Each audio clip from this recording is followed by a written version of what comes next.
Hi everyone, my name is Lalit Wijedoru. It gives me great pleasure to be working with NHS England on coaching you on how to share a NHS staff story. I work for a company called Behind Your Mask, and I'll tell you a bit more about why I do what I do. So, Behind Your Mask is all about stories. And in the logo, there is this purple monochrome mask. And the reason why it's all in a single color, perhaps a bit dull and a bit boring, is because that represents our professional mask, and that we are maybe a job title, and maybe we are seen in one dimension. And as you can see behind this mask, there are lots of colored circles. And it's those colored circles that represent who we are. They represent our life experiences and represent the colorful tapestry that is our life. And so, what I'm very passionate about is creating spaces or helping people to get behind that professional mask and perhaps share a bit about themselves. So instead of being seen in monochrome in terms of a personality or a job title, that actually you are more of a colorful human being. And my strategy for doing this is through personal stories. Now, many people ask me that, when I say stories and storytelling, is this creative writing? My categorical answer is no. This is not creative writing. This is not fiction. This is actually fact. What I'm very interested in are the true personal stories of our lived experiences. And so the phrase that I use and many people will use is personal narrative. And as this slide describes, a personal narrative is very much a first-hand historical account of your experiences. And of course, when we think about stories, stories can be presented in a written form. They can be delivered orally, and in some cases, even pictorially, almost like an animation or a piece of art. What this coaching is about is very much for you to share a personal narrative in the oral form, in a verbal form, in that you speak your stories to invite the listeners to understand your personal experience. So, I'm a pediatrician by background, and of course, I'm very conscious about how children learn. And if you think about personal narratives, it is very much once upon a time.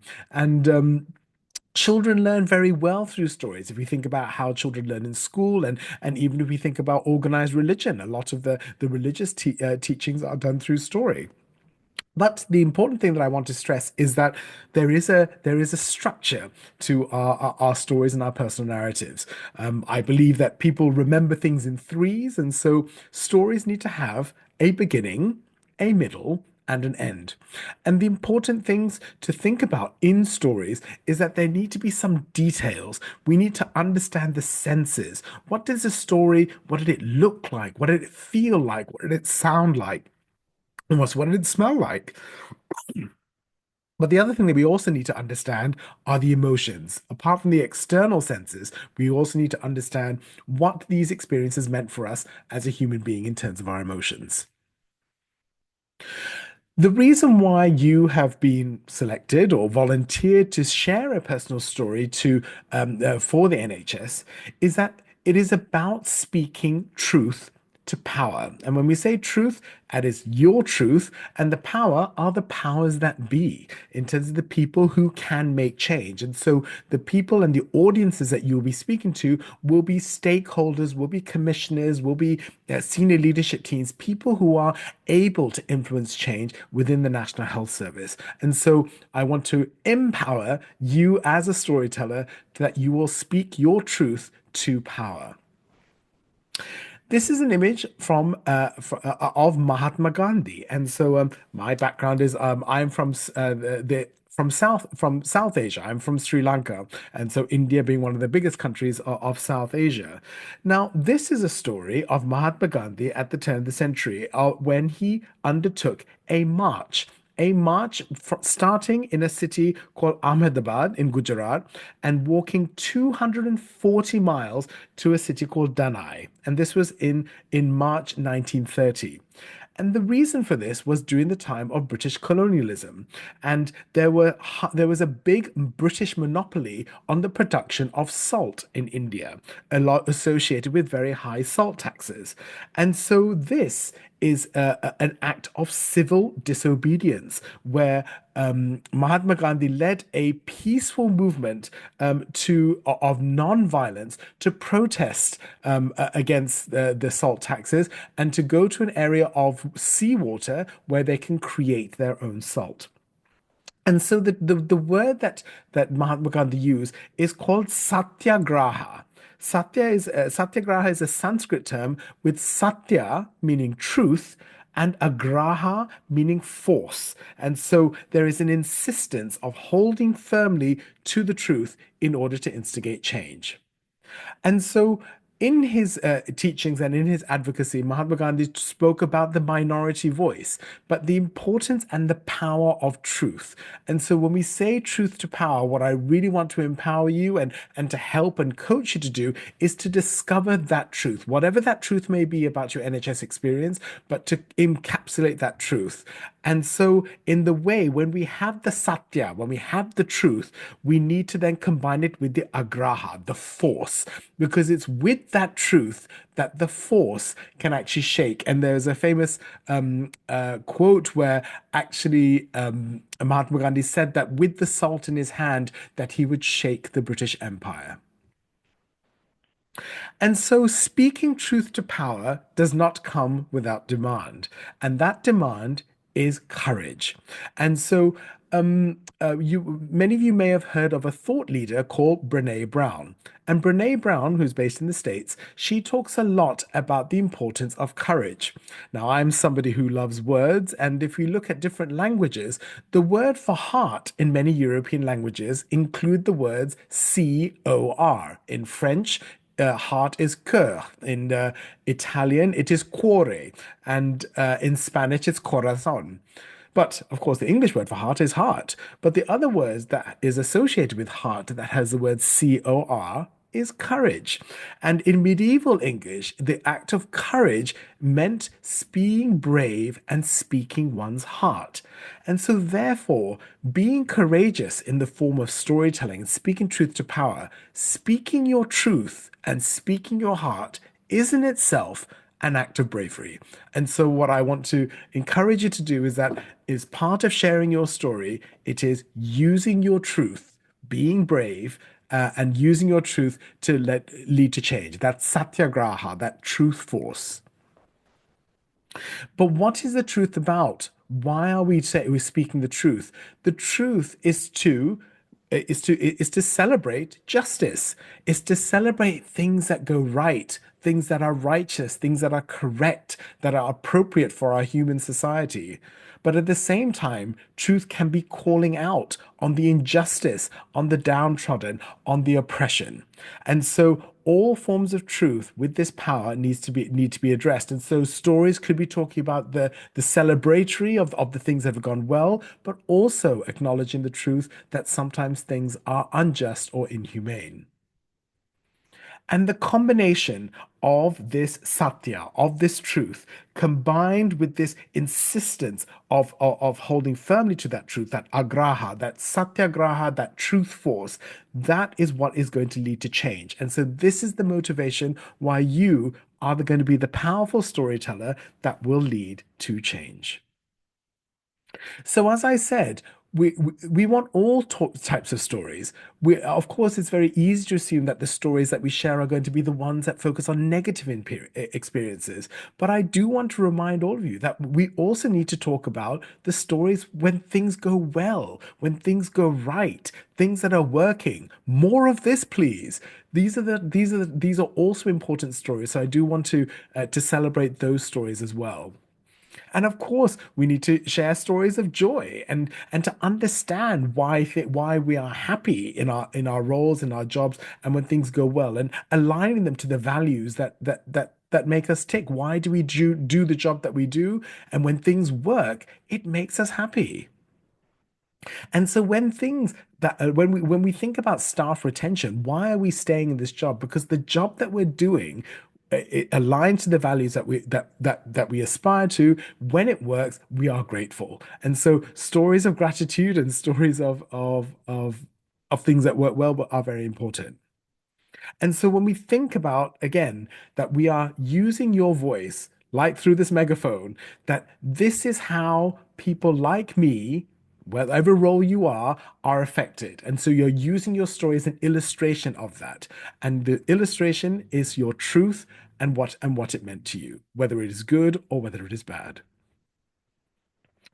And so you will be sharing your story to leadership. And I deliberately chose this image to represent leadership, with no disrespect to the leadership, as wooden, because often there is a perception that our leadership are inflexible and not human.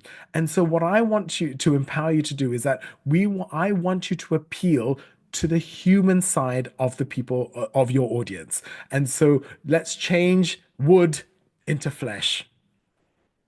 And so the people listening to your story, the leadership and the stakeholders, they will need to be empathetic. They need to understand your journey. And so your job is to make it easy for them. So they need to be curious about you, so make it interesting. They need to imagine what it's like to be in your shoes, so share that experience in detail in terms of the emotions. They need to listen, be engaging, and they need to validate somebody else's feelings, share your feelings. And so make it easy for your audience to be empathetic towards you. So these are the type of things that you need to include in your story. So just to tell you a bit about me, so as I mentioned, I'm a pediatrician. So I was a consultant pediatrician in emergency medicine, and I worked in the National Health Service for about 20 years. And my last consultant role was in the emergency department of Alder Children's Hospital in Liverpool. So as you can imagine, I was very much involved as a staff member, and I was very passionate about supporting the well-being of staff, both clinical and non-clinical, using stories. And thinking about the adversities that I faced during my consultant years, the first was a high-profile media case of an end-of-life case of a child on intensive care, which put a lot of strain and pressure on the hospital as a whole. Of course, the minor issue, which is still ongoing, of winter pressures across the health service, a very minor incident of a global pandemic, and then, of course, the kind of seismic earthquake in terms of diversity inclusions of Black Lives Matter. So those are the type of challenges and the context in which many of the stories that I was gathering took place. And so the other thing I was thinking about is, how are stories good? How are stories good for us? When I applied for a grant to see what the impact was of well-being initiatives for our emergency department staff, and one of the things that I got a grant for was to use this elite athlete heart rate variability monitoring, where we kind of see how we consume oxygen, which could be an indication of how stressed or relaxed we are. And I just want to share some of my monitoring, which shows that during the most of my working day as a consultant in the emergency department, I was in red indicating stress. And if you look at the right hand when I'm asleep, I sleep pretty well. I'm pretty green. And so I managed to rest and recover. The light blue in the far left was just times when I did a bit of exercise. I was doing a bit of yoga or walking to work.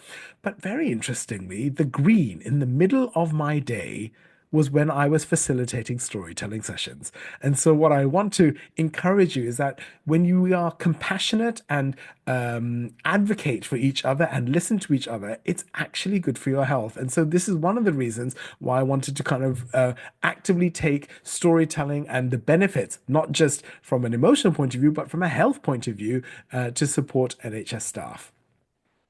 And so one of the things that we did was we actually pitched our staff stories, particularly during the pandemic, of both clinical and non-clinical staff, to an artist who was drawing at the Paint Liverpool during the pandemic. And so here is the portrait, this group portrait of children's hospital workers during the pandemic. And you may see in the painting that the artist incorporated the stories that we shared of our experiences during the pandemic. So you can probably tell I'm a very strong advocate for staff stories.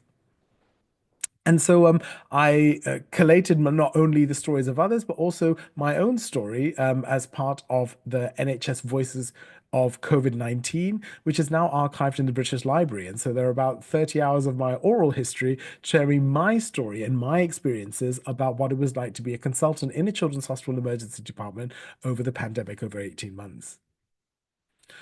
And so, why do I do this? Is because about connection. And so, what I really want to empower you to do is to create stories, personal narratives that connect. And so, it is going back to what I said about empathy. A listening audience really needs to connect with you because that's what's going to lead to change. If they really connect with your story, that's what's going to lead to change. And but unfortunately, we live in a time of great disconnect. We are, ideologically and politically disconnected. The global pandemic actually physically disconnected us. And so I really think it is very important that our stories should have the power to really, really connect to each other. And so this is what I really believe about stories. I really believe that our personal narratives are beautiful. I think our stories are magical, but I really think that stories are powerful. They have the power to educate, to engage, and to inspire. But the power that I like most of all is the power of stories to connect and to heal. And so our role, your role as a storyteller is to bridge, it's to connect. There will be people at different levels or different sides of an argument or of a leadership spectrum, and what your story needs to do is to engage, educate, connect and inspire and therefore lead to change. So think of your role as a connector, as a bridging, as an antidote to othering. And hopefully, your story will set off a ripple effect that will change conversations, kickstart discussions, and hopefully lead to change. So you are NHS staff, and I anticipate that you will be from different parts of the massive organization that is the National Health Service. So whether you are clinical, whether you're whether you're a doctor or a nurse or a radiographer or midwife, whatever patient-facing role you face, you are also here with non-clinical staff. And so that can include anybody from catering, from admin, from facilities, from finance. And so I want to acknowledge that I expect that I will be working with a wide variety of people from all walks of life and all many different roles within the NHS. And all of you are welcome. So, just to think about what are the inspirations of where you would get some stories from in terms of the narratives. And so, the first thing I'd ask you to think about is to actually to go through your appraisals. Now, I'm sure that as NHS staff, many of us will have some form of line manager or some form of appraisal or end of year review or something like that. And so, I would ask you to perhaps go through your appraisals to see if there are any kind of notable events in this that could be a theme for a personal story.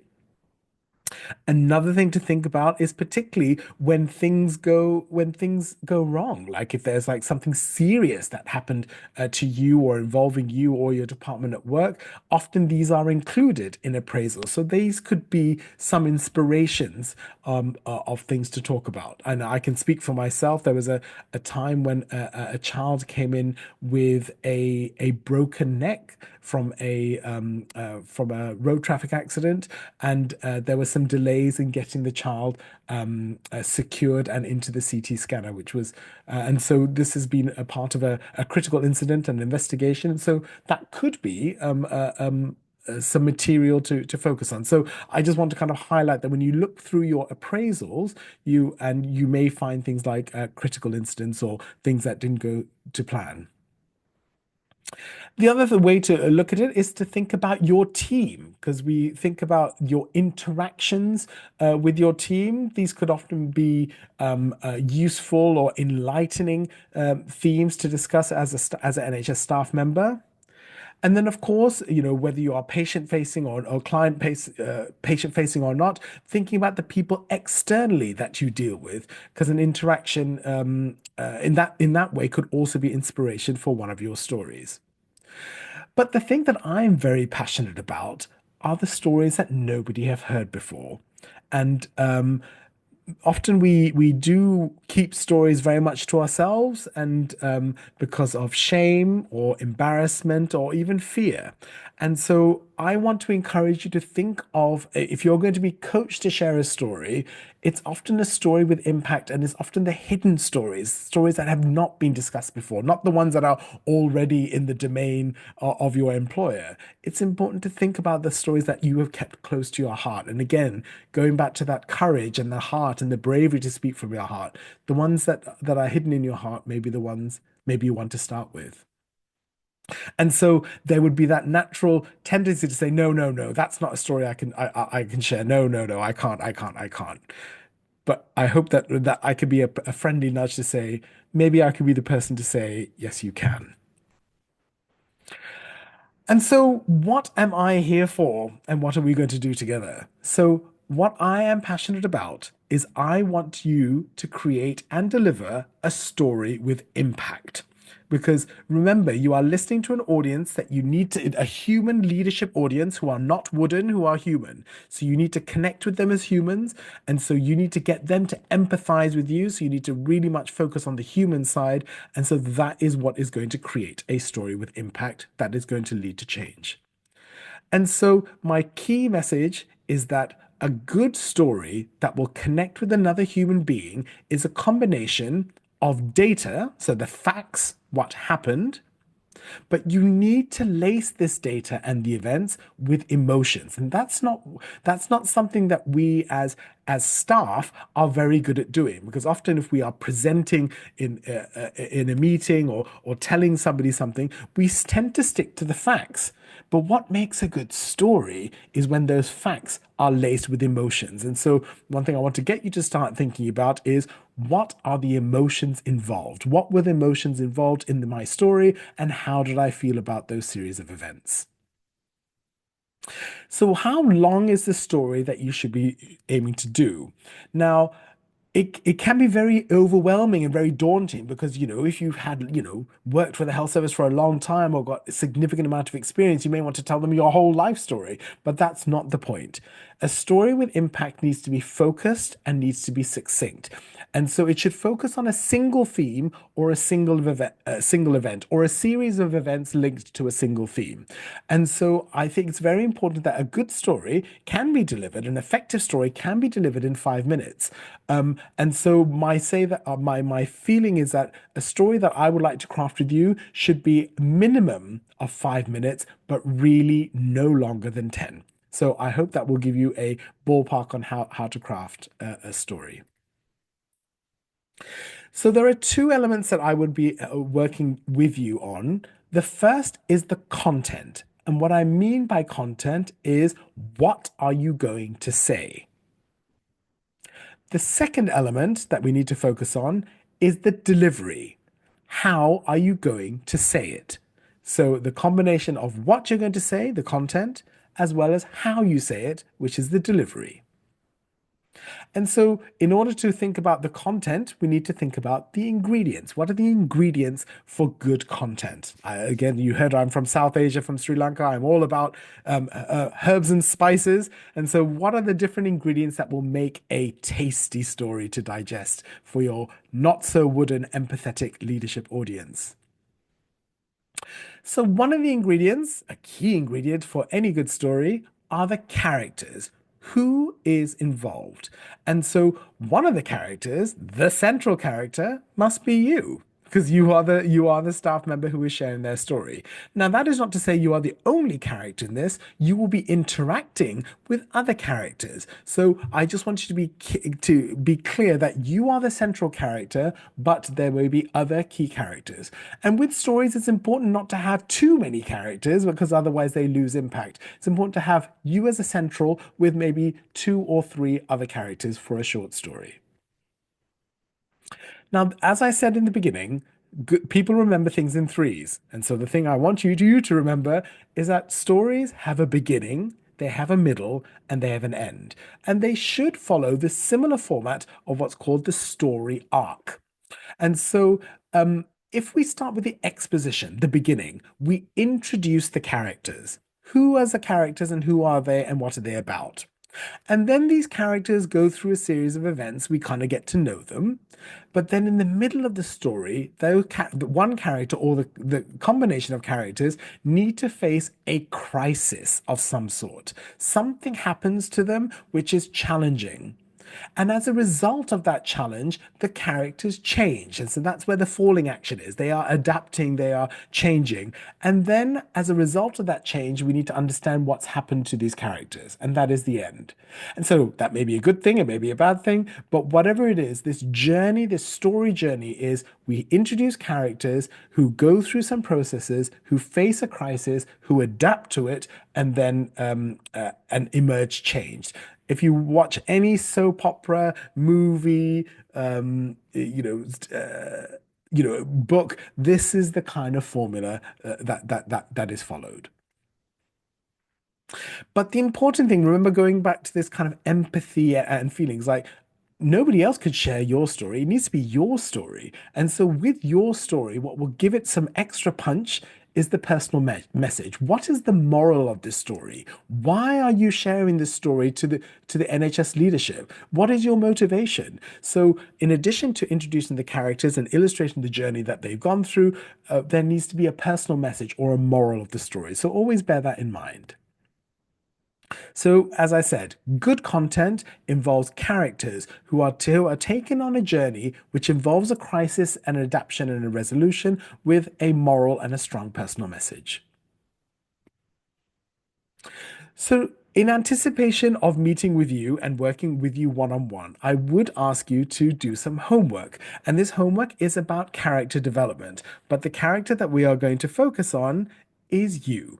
And so I would like you to, after you've finished watching this video at some point and before we meet, is to do answer some short questions about you. So I would ask you to find somebody who knows you well and somebody who will be truthful.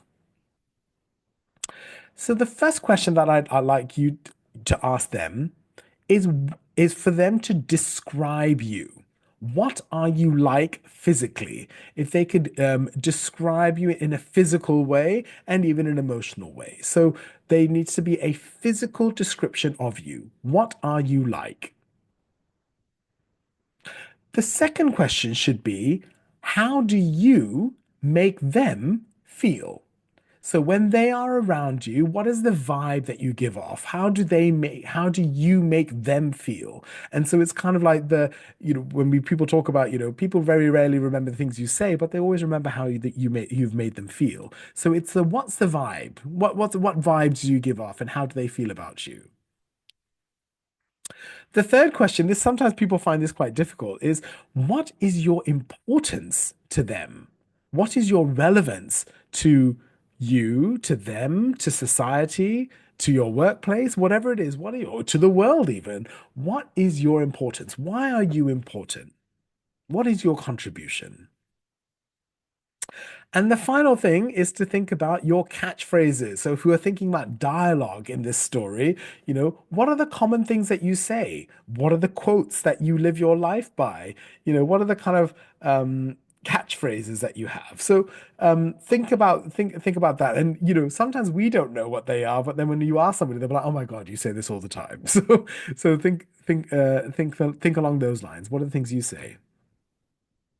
So I know that we focused those four questions on you as a character, but I also wanted to remind you that there will be other characters who will decorate and make your story more colorful. So think about who the other characters are. And again, I would not make too many, but just think about who the key ones are. The secondary characters. You are the primary character, but there are some secondary or tertiary characters. So again, just remind you again, you need to have a character and some other characters who are introduced, who go through something, reach a climax, adapt, and then resolve.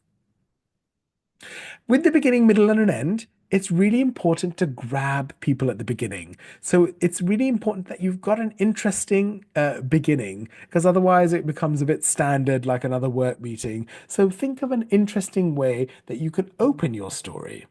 And similarly, there's another thing to think about is once you finish your story, you need to leave it with a good punch, that there needs to be like some thought-provoking message or moral. And of course, I'm not saying that people don't remember the middle, but it's really important to get them at the beginning and also make sure that they remember the end. So, as I said in the middle, the crisis, the climax, the thing you need to think, we're not talking high drama. It doesn't have to be like some high-speed road chase or things like that, like in a film, but there does need to be some sort of, drawing your audience in, that they're leaning in the front of their chair, listening really intently, saying, "Oh, I'm really curious about what's happening next." So this climax or this crisis is something that's really important. To help you craft your story, it's maybe useful to kind of think of a timeline. Once we've decided on a theme or the focus of your story, that documenting a timeline in order, when it started, when it finished, and what happened in between. Now, this doesn't mean to say that you present your story in chronological time order, but it's important to kind of at least get the series of events nailed, so then we can decide in which ways to present it. This is a very, very important aspect. Like I said about how do you connect with other people as human beings, it's the emotions. An impactful story is data, what happened, along with the emotions. How did you feel about what happened? And so this is a lovely emotion circle where you can just take a look and see all the type of emotions that can be associated with events that happen to characters. So don't forget about the emotions. When you think about what happened, think about how you felt about what happened. When it comes to delivery, like any piece of music or a piece of art or any film, there is always going to be what we say dynamics. Sometimes it's loud, sometimes it's soft, sometimes it's slow, sometimes it's fast. In terms of the way you speak, it can be high or it can be low. You need to think, I'm not trying to make you into Shakespearean actors, but it is important to kind of have some variety and some changes in pace and delivery in order to keep it engaging. But the thing that everybody doesn't like me to say is that in order to deliver an impactful story, you've got to practice it. It can't be something where you turn up with a microphone and off you go, just wing it.